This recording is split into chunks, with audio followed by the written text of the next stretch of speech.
Nggak usah lah jamin-jamin BPJS itu gratis, gaji guru naik, gaji ASN naik, BBM turun.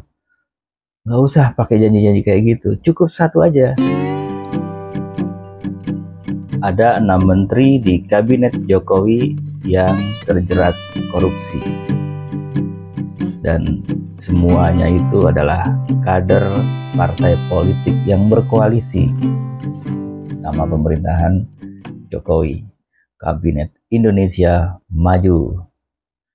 Maju korupsinya. Siapa aja mereka? Ada Imam Nahrawi ya, dari PKB, dia itu Menteri Pemuda dan Olahraga, yang sekarang Menteri Ditonya juga ya, jadi saksi nih. Lalu ada Idrus Marham dari Golkar, dia Menteri Sosial, masuk digantikan sama Mensos Juliari Batubara dari Partai Demokrasi Indonesia Perjuangan. Ada juga Menteri KKP Edi Prabowo dari Gerindra, dan yang masih proses nih Johnny G. Plate Menkominfo ya, dari Partai Nasdem, dan yang masih dijerat dan ternyata juga ada intrik-intrik dengan KPK juga, itu Menteri Pertanian Syahrul Yassin Limpo yang juga dari Partai Nasdem. Ya, kalau kita lihat mereka ini menteri-menteri kader partai yang merupakan orang-orang pilihan terbaik tentu dari partainya, ternyata mereka pun korup.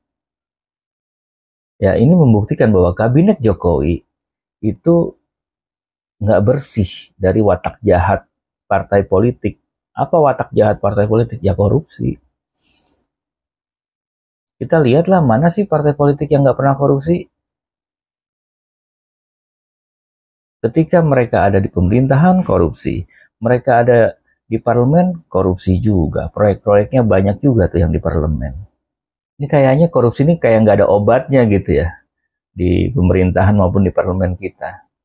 Korupsi itu ya udah, jadi udah kayak watak aja, jadi budaya juga.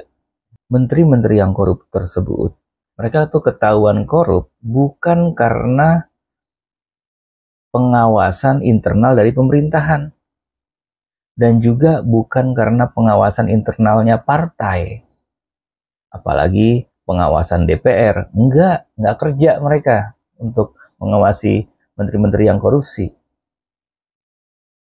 Jadi ya pengawasan eksternal yang membuat mereka terjerat. Nah, berarti kan pengawasan internal yang juga nggak jalan. Kok bisa nggak jalan? Ya itu ya tadi gue bilang, korupsi itu udah nggak ada obat di sini. Kenapa bisa nggak ada obat? Karena selama ini kita cuma dengar slogan kosong tentang anti korupsi dari para orang-orang politik itu. Ya, kenyataannya mereka tuh nggak pernah benar-benar mau memberantas korupsi. Kenapa? Ya watak mereka memang korup. Penghasilan mereka ya dari situ juga. Ya, padahal gaji udah sebesar apa sih, setinggi apa ya, nggak ngaruh gitu loh. Lo yakin partai politik yang lo pilih itu bakal bersih dari korupsi? Ya gue sih nggak yakin ya. Kecuali kalau ada partai politik yang mau memberikan jaminan partai kami akan keluar dari pemerintahan atau partai kami akan keluar dari parlemen apabila ada anggota partai kami yang terbukti korupsi. Nah, kalau ada partai yang berani kayak gitu, gue pilih tuh. Ya, tapi gue nggak yakin ada atau nggak yang berani ya. Nah, jadi kenapa gue berpikir kayak gitu? Karena gue mikirnya emang nggak ada obat penyakit kita di partai politik. Oke, partai politik punya niat baik lah demi kemaslahatan bangsa, demi negara. Itu pret semua. Buktinya lo nggak bisa melawan korupsi di dalam tubuh lo sendiri. Ya itulah kenapa yang harus dihukum itu lagi-lagi gue bilang partainya, bukan cuman anggota partainya yang korup. Karena apabila mereka nggak berani menjamin, nggak usahlah jamin-jamin BPJS itu gratis, gaji guru naik, gaji ASN naik, BBM turun. Nggak usah pakai janji-janji kayak gitu. Cukup satu aja. Janji, apabila ada anggotanya yang korup, cabut. Itu aja, cukup itu janjinya. Ya emang susah sih. Orang-orang partai kayaknya sanksi gue ada yang berani memberikan jaminan kayak gitu. Ya. Baik partai politik yang udah karatan di parlemen maupun kabinet, juga termasuk partai-partai muda yang belum pernah merasakan nikmatnya kursi parlemen dan kursi kekuasaan. Ya, partai-partai baru nih yang belum masuk parlemen, yang sekarang lagi proses berharap bisa masuk parlemen karena ada ketua baru, berani nggak menjamin seperti yang gue inginkan sebagai obat untuk korupsi.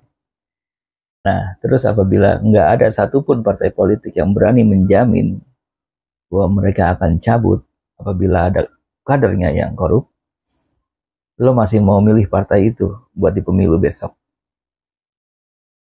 Lo masih mau menggadaikan hidup kita untuk orang-orang yang bermental korup seperti mereka?